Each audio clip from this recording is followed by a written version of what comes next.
Hey, welcome back to Midas Letter Live. My guest in this segment is Alvaro Torres. He's the CEO of Khiron Life Sciences Corp, trading on the CSE under the symbol KHRN. Alvaro, thanks for joining me again. Thank you, Jim. Always a pleasure. Alvaro, you've been trading for almost 3 weeks now. Stock's holding in very nicely. You're making a lot of announcements, and it's almost head spinning the rate of development that we're seeing just in the press releases. Most recently, today, you announced that you secured endorsements from 2 of the largest medical associations in Colombia. And what really is the significance of that for the company?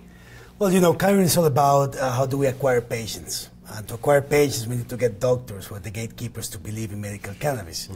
Before we can actually get to do that, we need to make sure that we have the top associations talking about medical cannabis. What this announcement does for us is that now we have 3,000 doctors who are going to be in a network educated by Khiron for the next year, talking about benefits of medical cannabis. And with that conversation, Khiron is educating these doctors. So it's pretty significant because now what drives for us is that anybody talking about medical cannabis in Colombia is going to be talking about Khiron, and that's exactly the point that we try to do with these associations. Perfect.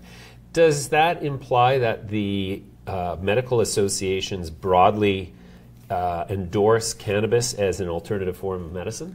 Well, that's a very interesting point because that's exactly what it does. What it does is now people are no longer afraid of talking about medical cannabis as an alternative. And that's what now these associations are saying to their doctors. It's okay to talk about cannabis. It's okay to be educated. And of course now it's okay being educated by Khiron. So it works both ways. That's interesting. So in Colombia, the 2 largest medical associations are in agreement and unanimously endorse cannabis as a medicine, whereas in Canada we have various levels of colleges of physicians and whatnot who can't seem to agree on whether or not it's medicine. We'll leave it at that. But so that's great. So how do patients get a medical cannabis prescription in Colombia now? Well, no, right now there's no legal way to actually get a prescription because there's only a few companies that have already gotten licenses, Khiron being one of the first ones to get all the licenses. So we hope by the end of this year to be able to actually make our product, have it all fully gone through all the authorizations, start to sell it. But we cannot build a market if the doctors are not educated. That's why we are starting so far ahead to make sure that doctors get all their questions out so they understand the needs, the benefits. So by the time we're ready to be out with product, and Khiron being one of the forefront at that, they'll be educated and they'll be ready to prescribe. Right. And you've also announced that you're going to be moving into the Mexican medical cannabis space. Yes, so all Khiron's strategies are multi-Latin America domestic strategy. So Colombia is just the first step into what we believe is going to be the medical market of Latin America. But all these countries like Mexico, Argentina, Brazil, all of these countries have already legalized medical cannabis. They are just in the process of regulations. We see Mexico as a tremendous opportunity with 120 million people. And so what we did, we started this education program by hosting and sponsoring Cana Mexico with the Fox Foundation, which is run by former President Vicente Fox. We had that about 2 weeks ago. And in this conference, we're starting the first seeds, no pun intended, on how to actually create a medical cannabis community. Because when Mexico goes online at the end of this year and they approve medical cannabis, it's a twice the market at Colombian. Colombia is already big enough with 50 million. So international expansion means a lot for Khiron, and we're in the business of generating new products for patients across the region. So Mexico is a natural first step into internationalization of our company. Right. So will Colombia adopt a sort of similar system to Canada where you're prescribed it by a doctor, you then go online and buy it and it's shipped to you in the mail, or will it be available at pharmacies, or how will Colombians actually get their hands on the products? Well, Jim, it's going to be a two-step. So for the first year and a half, it's going to be prescribed by doctors, and patients can pick it up at their doctor's offices because you cannot really sell directly to the patient if you have high THC, because that's a controlled substance. And then what companies like Khiron have to do is to develop their own trials and studies on their own products so that we can get it approved by the local FDA. And once that happens, then we can ship it and sell it in pharmacies. But that's going to take at least 2.5 years to get that done. In the meantime, what we need to work on is educating and making sure that patients start taking their own prescriptions, so they actually start learning the benefits. And that's what the market is going to be in the next 2.5 years, on specific prescriptions that doctors give to their patients. Right, right.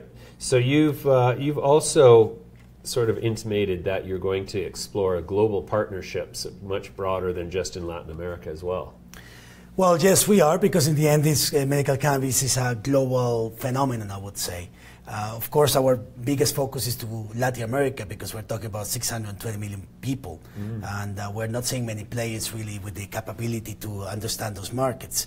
But it's difficult for us not to forget that, because we have cost advantages, because Colombia is such a well-known regulation in terms of medical practices, that many other countries will want to work with us on how to sell the products to abroad. So that's in the pipeline. But we have to remember that the markets are not there today to export. So we'll be looking at that in a year and a half or so. In the meantime, we develop a strong domestic base, and that will allow us to generate more goodwill of the brand and generate more patients. Sure, sure. So will you seek opportunities in Europe and in the United States as they come online?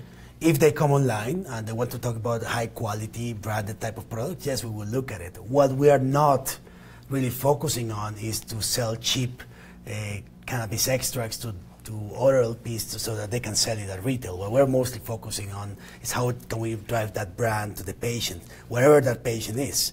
So if it's Europe or the United States, how can we leverage the expertise that we have on branding in a country of 50 million people to be able to get to that value added? Sure. That we're interested on. Yeah. When I was down there, you used a really interesting analogy, reference to, here we grow coffee, we export it, we get 10 cents a pound for it, and then we pay $3.50 a cup for it from Starbucks. Yes. And that's the lesson of that sort of whole experience, is that there's no reason to do that. You're basically offloading all of the upside into somebody else's brand. And so that intrigues me that you're so cognizant of that at this point, and that's going to be a challenge. But so is there, at this point, it strikes me that there's no other real big players in Latin America anywhere. Well, I think the big Canadian companies are looking at Latin America, I would say cautiously, but some of the biggest names are already making some forays into the market.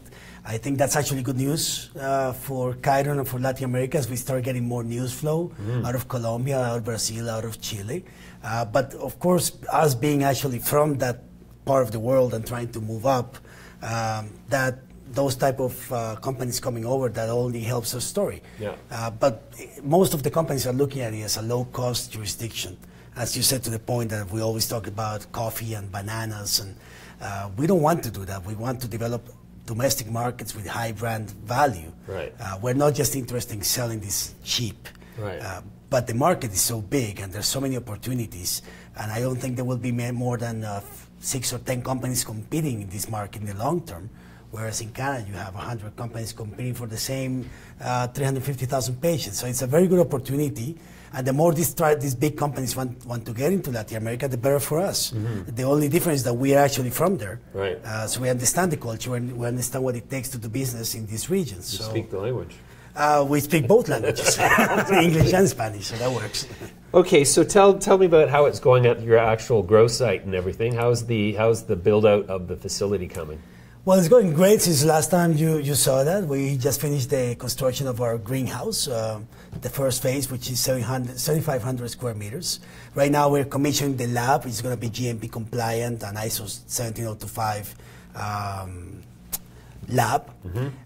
We're cultivating our mother plants and going into the cuttings. And right now we're going through the process with the government of certifying our seed source, which is imperative before they allow you to do cultivation for commercial purposes. And Khiron is right now at the forefront of that. So we are building patient database, we're building doctor database, and we are continuing to build our facility. We're growing mother plants. It's going according to plan. All right. Alvaro, let's leave it there for now. We'll come back to you again in another quarter, see how it's going. Thanks for joining me again. Thank you, Jim. Always a pleasure.